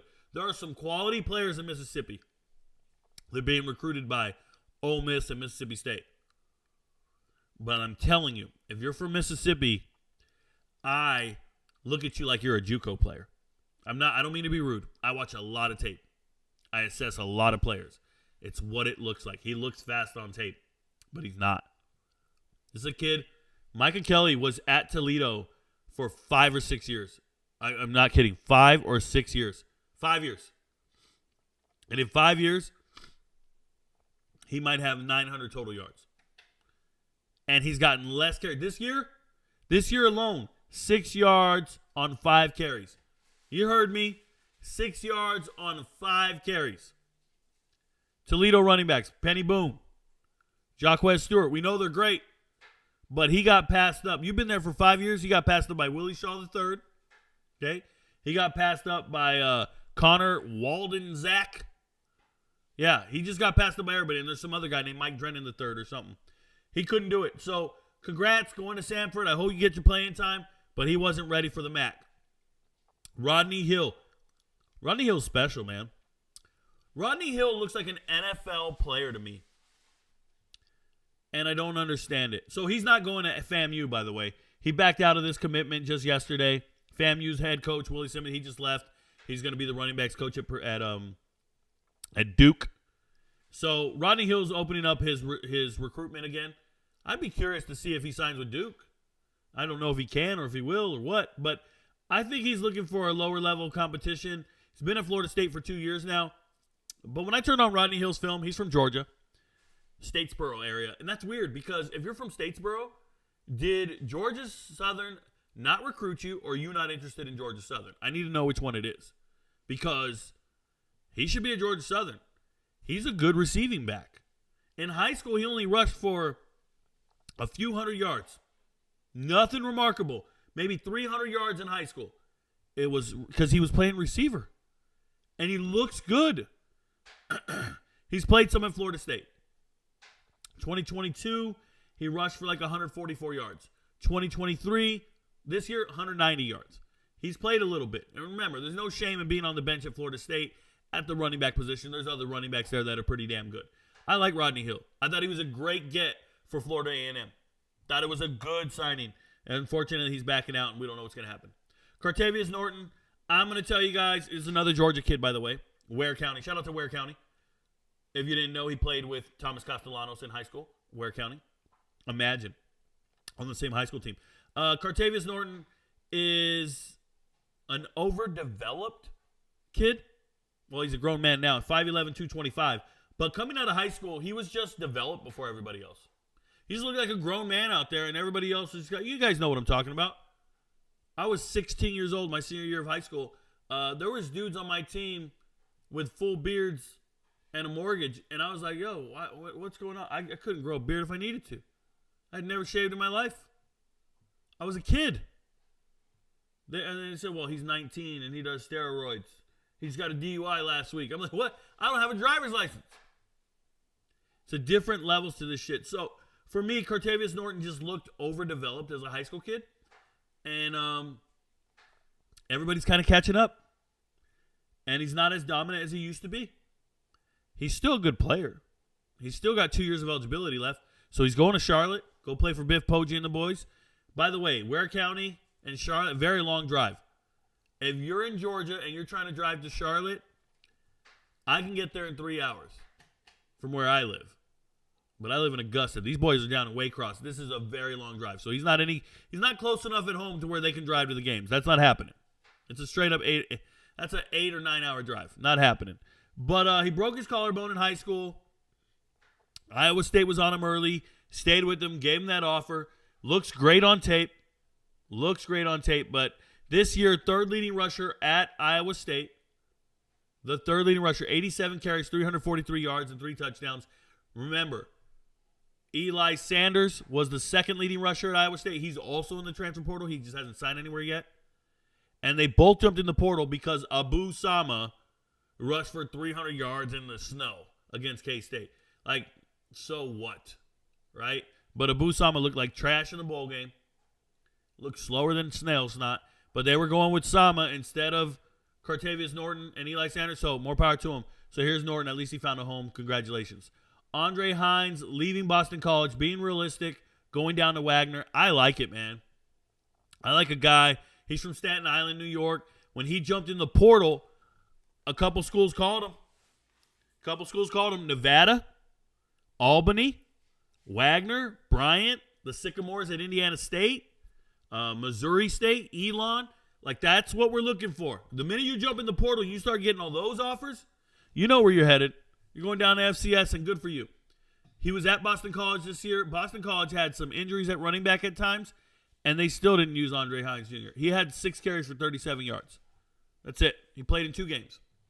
So I'm happy for him. At least he found a scholarship. Zach Evans already talked about him in the first episode. Jalen Jenkins going to Texas State. This is another case. Remember, North Texas signing somebody with character issues. Trey Bradford here. I don't agree with this one. I don't agree with this Jalen Jenkins signing at all. He was kicked out of school, kicked out of Washington State this season. He was there for 2 years. He got kicked out this year. The high school tape looks great. Jalen Jenkins is fast. I can remember he lit up USC his freshman year for 130 yards on 13 carries. I remember it. He was the Pac-12 Offensive Player of the Week. He also had like 2 receptions for 50 yards or something. I remember he had 180 total yards, somewhere around there. And Jalen Jenkins looks good on tape. He looks explosive, everything. He's doing something wrong. Got kicked off the team. And I don't like players who were kicked off of a team somewhere else. I don't want to sign them. I'd rather just go find somebody else. But Texas State, obviously, Ishmael Mahdi says he's coming back. That's their 1,300-yard rusher. And Jalen Jenkins is now on the team. That's a 1-2 punch. Speed demons. He is very fast. Floyd Chalk. Shout out to Floyd Chalk. This is a very surprising signing right here. Floyd Chalk shocked the world coming out of high school. He's from Bishop Alemany High School in Mission Hill, California. He said, man, I'm going to go to Grambling State. I'm like, why are you going to Grambling State? I'm going to go play for Hugh Jackson.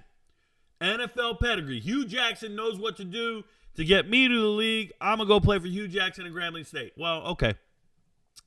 Hugh Jackson just got fired, bro. Oh, shit. Now what do I do?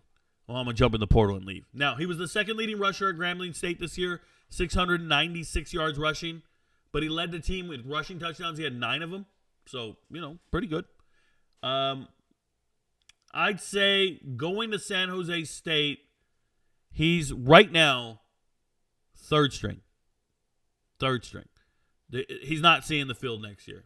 Nah. They got Kyrie Robinson, the De La Salle kid. He's small, but he rushed for 1,100 yards, almost 1,200 yards this year. So you're not going to get any time with him. Then they have the Utah Tech transfer, right? Utah Tech transfer, Quadley Conley.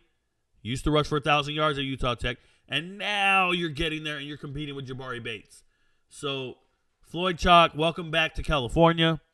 Welcome back home. You're no Chance Williams. Chance Williams is the starting running back at Grambling State. But he's a good young talent.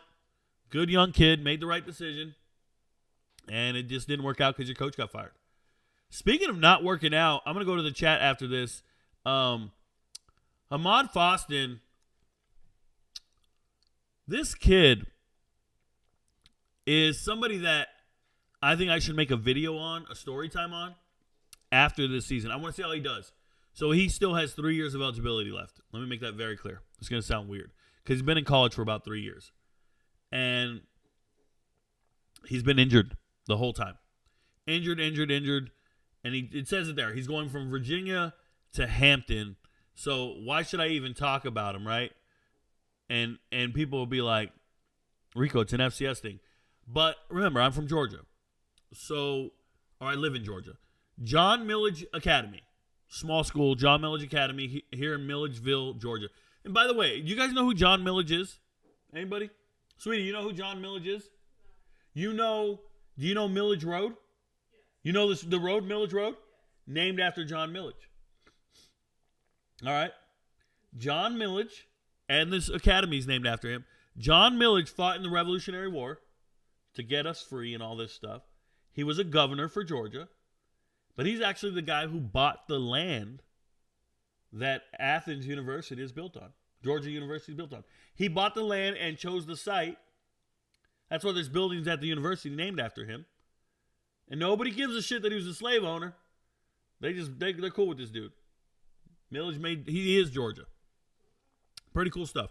That being said, John Millage Academy High School is where Foston went. Foston went there starting in 6th grade. By the 9th grade, by the time he was a freshman, he was a team captain. He was in charge of everybody at the school. He was the guy. This is Herschel Walker 2.0. He's 6 foot, 221 pounds. But in high school, he led Georgia. He led the whole all the schools in Georgia in rushing.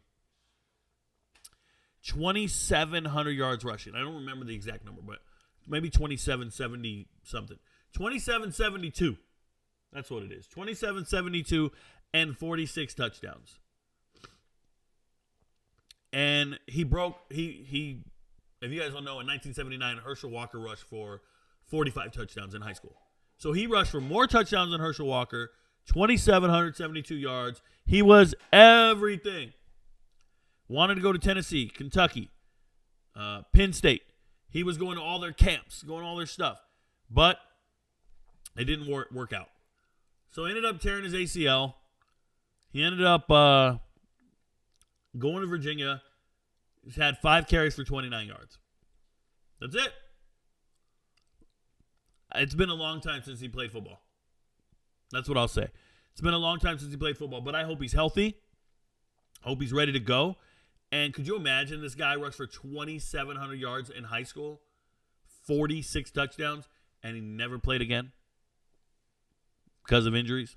He's a mammoth of a man. I just hope he gets his shot. All right, I'm going to go to chat, and then I'll come back to Marquez Taylor. Let's go. What do we got on chat? Probably not much. Nebraska can lock down Dowdle tonight or this weekend. Shout out to Kobe. Yeah, Nebraska has a visiting Dante Dowdle. He's a running back from Oregon. He just jumped in the transporter. Speak of Oregon, there's no room at Oregon. Jumped in the portal, and he's going to be visiting Nebraska this weekend. We'll see what happens. Bobby Albright says, about 30 minutes behind, but what are Salter's character concerns? Also, yeah, it seems clear Yakimelli is not Wisconsin caliber and needs to head to Group of 5. All right. What are Salter's character concerns? Salter was kicked out of Tennessee. Straight up. He was kicked out of Tennessee. Salter runs with the wrong crowd. He's now fixed himself, he says, but he was with some. They were either trapping, selling drugs. They were doing whatever they do. They were making poor decisions. Poor decisions. Criminal shit. He thought he was a gangster hanging out with the wrong crew. That's all I'll say. And he's since changed his life, reformed himself, and he's a better person now because of it. So he says. I hope he is. All right. Back to the list. Marquez. We'll go to Marquez Taylor. Had a little funny story with Marquez Taylor here. Going to UTEP. We should see this all the time. Austin Peay players going to UTEP. If you don't know why they're doing that and why is it happening, his name is Scotty Walden. Scotty Walden is the head coach that just got hired at UTEP. He was the former head coach at Austin Peay, which is really weird because Austin Peay is in Clarksville, Tennessee, on the border of Tennessee and Kentucky. And now all these players are transferring to UTEP. Talk about culture shock. Yes, there's a military base nearby. Shout out to Fort Bliss. But the culture shock of Clarksville, Tennessee, and Kentucky area and going to Nashville on the weekends is way different from going to El Paso. Shout out to Juarez and El Paso. There is nightlife, but it's just different. So I hope the kids have a good time in UTEP and El Paso. But more importantly, what you're seeing are some FCS level players moving up to the FBS. They're following their coach, and coach trusts them and wants them. They know his expectations. They know how he prepares for games. They want to go there. So Marquez Taylor, a really good running back. Let me say it. He's from McKinsey, Tennessee. I turned on the tape. I start watching him, and I go, wow. He reminds me of Torrance Burgess, who just left UTEP, just jumped in the portal and left. and he's got an offer from Sam Houston right now. And obviously Deion Hankins left. That's the power back. So right now the running back room is empty at UTEP outside of the top two guys. Or I'm saying it's empty because they both left. So now I'm like, Marquez Taylor looks really good on tape. He was a finalist for Mr. Football for the state of Tennessee. Played in Memphis, by the way. McKenzie, Tennessee. I'm sorry. Looked good. Looked at his junior tape, 1,591 yards. Looked at his senior tape, 1,676 yards. 32 touchdowns, 33 touchdowns back-to-back years. This looks like a really good football player. So I'm looking at him, and he had offers from FBS-level programs. And he chose Austin Peay. And I went and read up on a newspaper article, and it's like, why did you choose Austin Peay? And he says, Scotty Walden is the best head coach in the nation. I stand on that. Before ever playing for the kid, before ever playing for Coach, he said, Coach McNeil, this is Jordan McNeil. I don't know if he's the offensive coordinator or running backs coach, but he said, Jordan McNeil recruited me every day, texted me, and called me every day. And he put in all caps. Every single day these guys called him. So incredible. Marquez Taylor, 5'11", 171. He's a good receiving back. But for the coaches to call him every single day and convince him, you need to come to the FCS, not an FBS school, and now you're going. Remember, he had offers from, I didn't tell you guys where he had offers from, but he had an offer from Kansas. He turned down the offer from Kansas, and then late in the cycle, he got an offer from Buffalo. If you don't know the relation there, Leopold just left Buffalo. Those coaching staffs know each other really well. They probably share information. So recruits who are going to go to Kansas and then they fall through, they end up going to Buffalo and vice versa. And if you're really good at Buffalo, you can transfer to Kansas, that kind of deal. So here you have this kid, Marquez Taylor, and Kansas and Buffalo are talking to him, and he's trying to figure out where he's going to end up going. Is he going to Kansas A or Buffalo B? And he says, nah, man, I'm going to go to Austin Peay because I like Scotty Walden. And now he's going to UTEP. So I watched all his tape. I've never heard of this kid because I'm not an FCS guy. So I watched all his tape. I was thoroughly impressed. And I said, all right, I'm going to go look at Austin Peay tape now and see how many yards he had. I want to see his stats. I want to see what he did for Austin Peay this year. And I turn it all on, and he doesn't even play for Austin Peay. I couldn't believe it. He redshirted this year. So Scotty Walden took a young player who wasn't good enough to start for him at Austin Peay, who redshirted, and brought him to UTEP. That could be a mistake, but I don't think it is. I think he's a good player.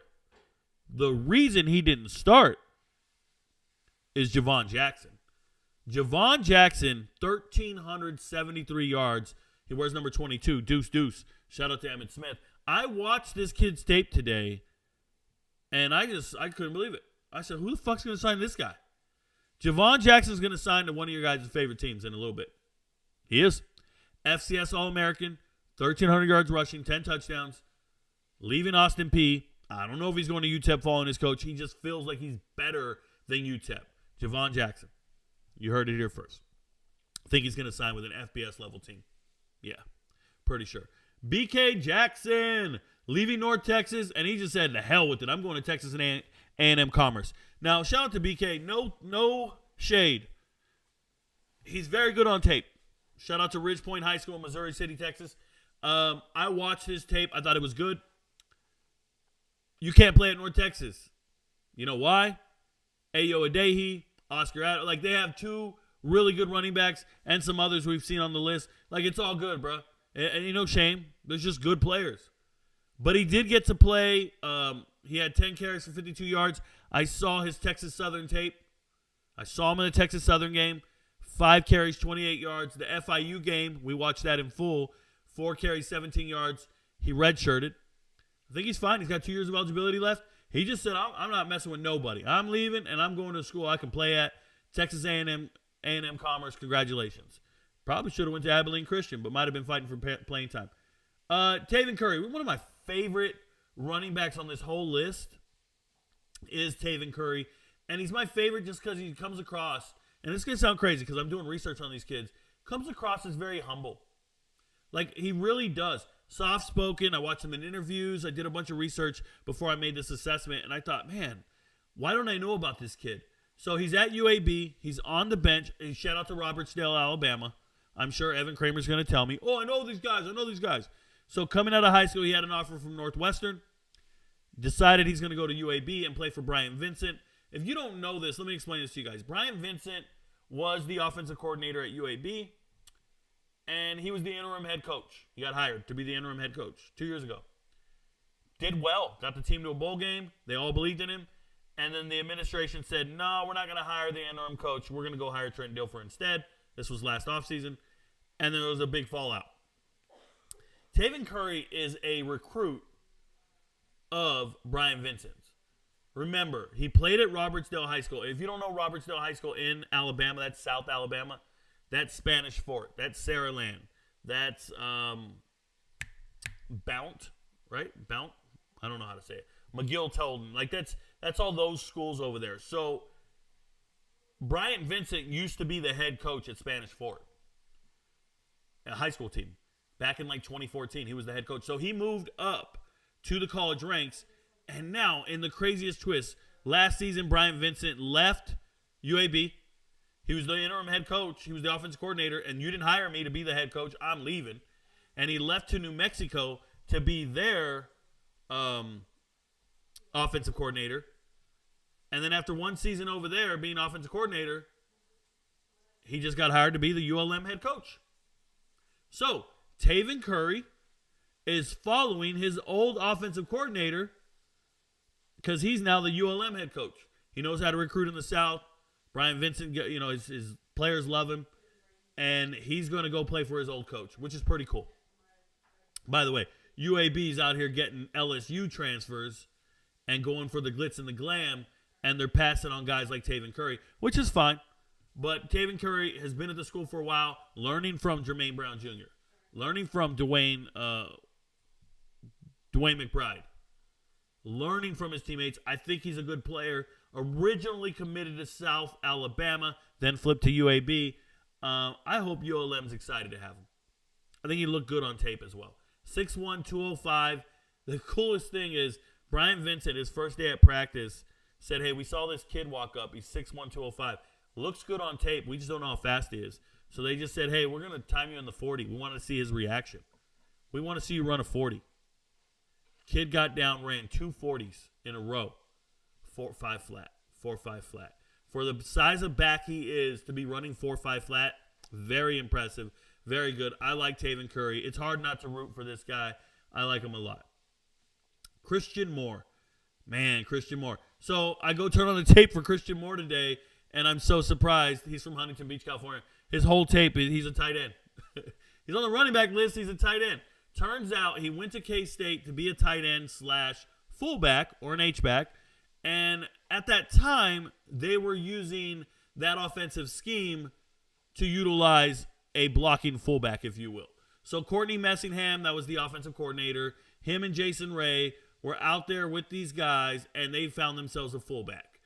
Hunter Lepecki type, Taysom Hill, name a fullback. Juszczyk, whoever you guys like.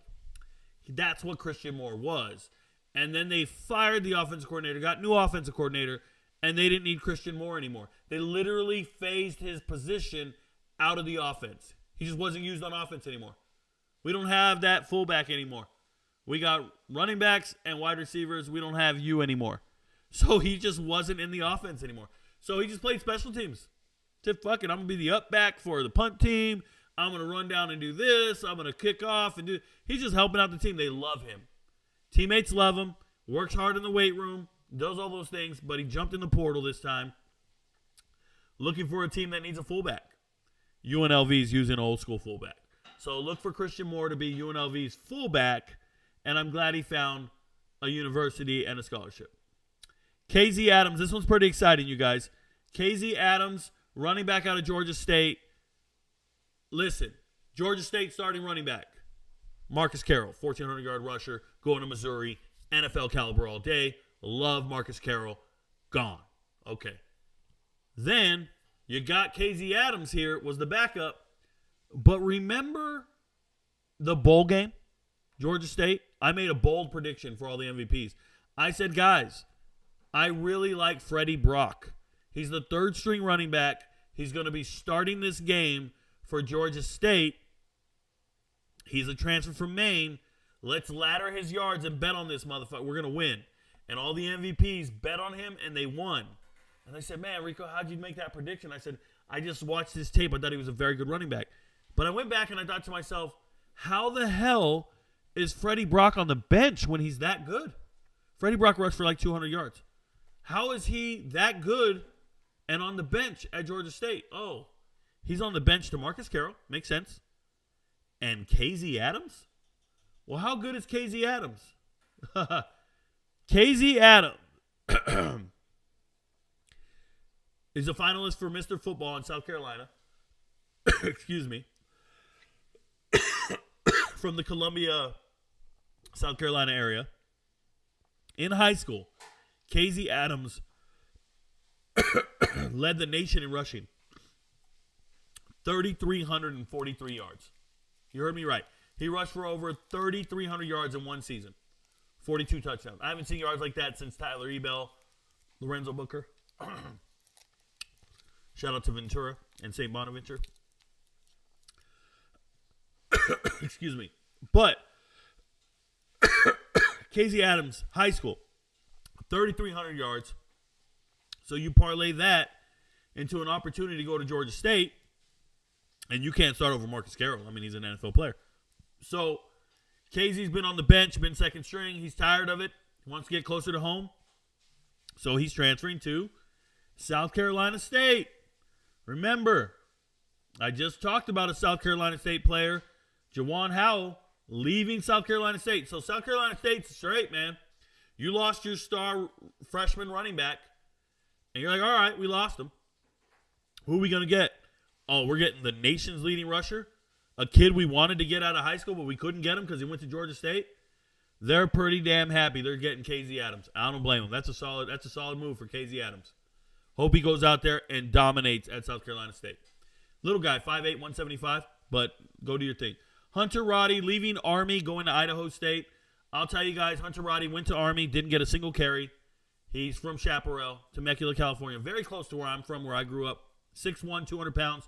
When you watch his tape, he looks like a poor man's Toby Gerhart. Just a big, powerful running back. But his tape, the only tape you see from him at Army, if you go to his Twitter, you'll see his practice film.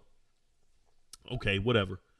Radarian McNeely, I could not find any tape on Radarian. And I looked everywhere, guys. Leaving Memphis, obviously couldn't see the field in Memphis. There's a lot of good running backs. Going to Northwestern State. Congratulations. Hopefully they don't cancel their season, and hopefully you find a way. This is a kid from Louisiana. Out of high school, had offers from Liberty, FAU, and Arkansas State. Didn't work out for him. I want to say, according to Max Preps, he's rushed for 372 yards in his high school career. I don't know what's going on with this kid. I never heard of him in my life. I don't know what it is. Good luck. CJ Beasley, this one's crazy. He's going to Georgia State. Once again, why are people transferring to Georgia State? They already got Freddie Brock. Well, CJ Beasley can transfer to Georgia State. 2 stars my ass. CJ Beasley was the leading rusher at Coastal Carolina. And you don't know about it. You guys don't know the Myrtle Hurdle? The Myrtle Hurdle. It's called the Myrtle Hurdle. Myrtle Beach. Shout out to them. But he jumped over Justin Birdsong. That's a 5'11" defensive back from Liberty. And the play is called the Myrtle Hurdle. So he jumped over Justin Birdsong. Completely jumped over him. There's a picture out there of it. And he scored a touchdown. Big deal.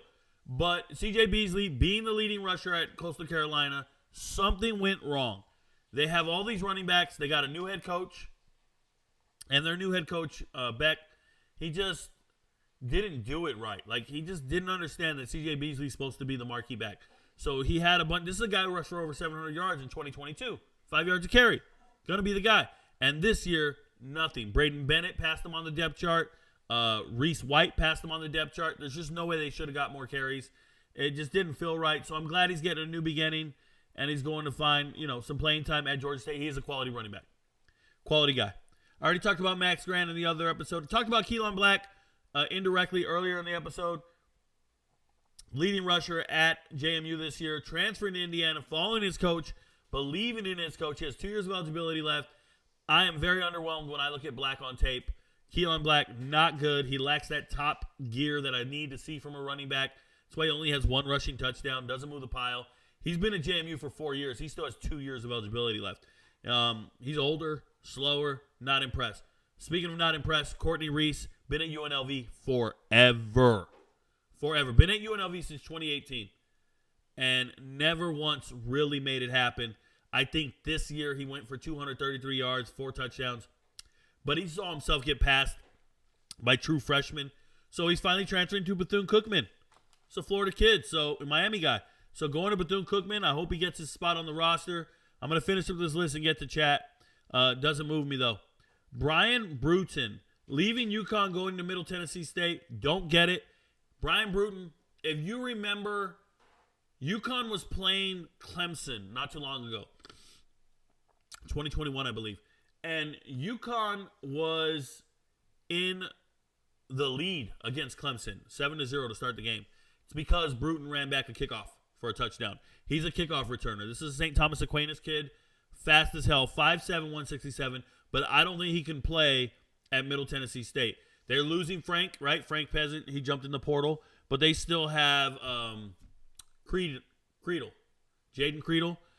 Shout out to Carver here in Georgia. They still have other running backs. I don't know how he's going to get in running back. He's going to be a kickoff returner.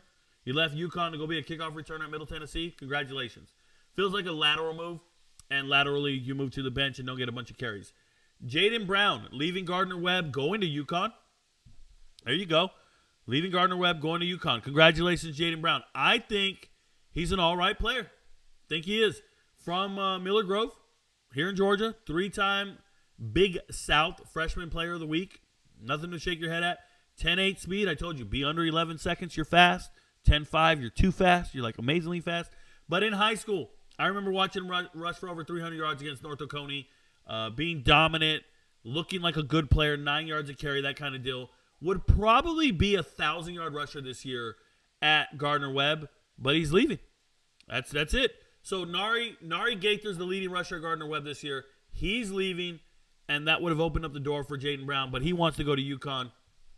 He did take trips to North Texas and JMU.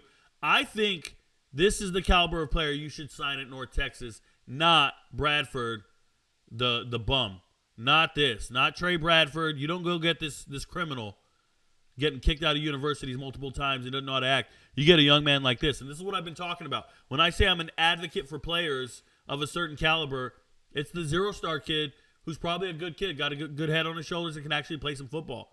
I think he can. Matthew Colombo, former walk-on at USC. Been walking on at USC. Actually got to see the field this year in a blowout against San Jose State. He got 1 carry. But he's just been a walk-on, working hard, great work ethic and attitude. Finally getting a scholarship, transferring to San Diego, FCS. Shout out to the Toreros. I think that's who they are, the Toreros. Dominique Thomas, former walk-on at Clemson. This is a little different. Dominique Thomas is actually a really good football player. Both of these guys are down here. Much better than Colombo. Dominique Thomas, former walk-on, probably shouldn't have walked on at Clemson. Wasted 2 years of your eligibility. Both these guys only have 2 years left. You're wasting it just sitting around. But now you're going to Georgia State. Once again, who's transferring to Georgia State? There's no carries there. Dominique Thomas jumped in the portal, had offers immediately. Had offers from Georgia State, Virginia Tech, West Virginia. Like, what? They're interested in the Clemson walk-on. UAB, Missouri, Troy. Everybody was interested in Dominique Thomas, so that's pretty cool. I think he's a good player. I watched his tape. He's an Alabama kid. I liked it. He's actually ran a little bit for Clemson. He actually played a little bit. CJ Campbell, he's an enigma to me. So he's from Louisiana, but went to Florida to play football. Goes in to be a preferred walk-on in 2021. You know they got Trey Benson. You know they got all these other running backs. You don't care. You want to go to Florida State. You're convinced you belong there. You played your high school ball at Panama City, Florida. You belong at Florida State. Well, you don't. Couldn't see the field. Don't belong there. Don't care that you had 2,200 yards in high school. There's levels to this shit. But, yes, he did break against North Alabama this year. Was it this year or last year? This year. North Alabama, 70 yards. 70 yards against North Alabama. He broke free, looked good, but this is a guy who passed up an offer to go to Davidson, FCS Davidson, to go to Florida State. Now he's going to FAU. I still think he should have went to Davidson, an FCS power who goes to the playoffs. So those are all the running backs in the portal so far that have committed. I've talked about everybody now. hopefully you learned about all the players and you learned something. Thank you guys for being here. I'll go to the chat one last time. There isn't much to read and talk about, but let's go. About 30 minutes, got that. As a Virginia Tech fan, I hope Bryce Duke and Chance Black turn out well. They showed some sparks of talent while in Plattsburgh. Yeah, man, they have. But remember, Virginia Tech hit the transfer portal for a reason when they got Tutton. And I think losing, who did they lose? Kenji Christian last year? The guy who transferred to North Carolina State? I think that hurt them. They needed to keep Kenji. They needed to keep him, the Alabama kid. It's tough, but yeah, they got some players. They'll figure it out. They're not the cupboard's not bare at Virginia Tech. They're all right. Thank you guys for being here. Remember, your friends don't know, but Rico knows. Peace, y'all. Have a blessed night.